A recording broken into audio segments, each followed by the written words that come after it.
to respond. Do you believe that someone who has snuck into our country, entered the United States illegally, that the due process requirements for that individual are the same as they are for a U.S. citizen?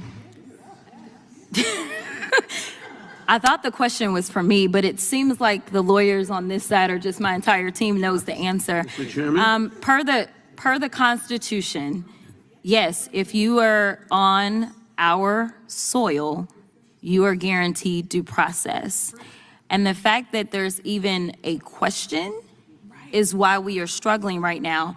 In addition to, an additional issue that I have is the executive order that was signed by the president that seemed to get rid of birthright citizenship, which also is laid out in the Constitution, which is why even the most conservative judges have ruled against. There is no one that has ruled that that was okay. Okay, thank you.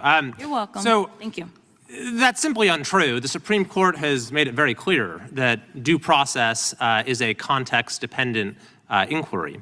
And someone who is here illegally in this country facing deportation, the requirements of due process are specific to that context.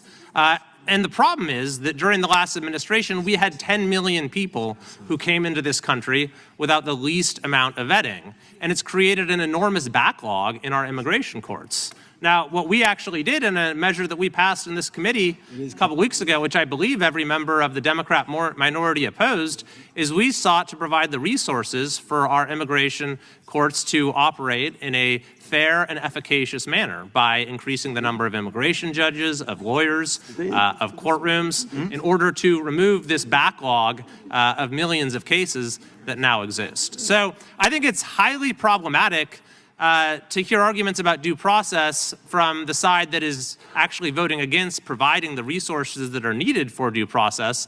But I think it's even more problematic to make the argument that an illegal immigrant, perhaps with a criminal record facing deportation, should receive the full measure of due process that an American citizen does. That simply is not what the Constitution requires. I yield back.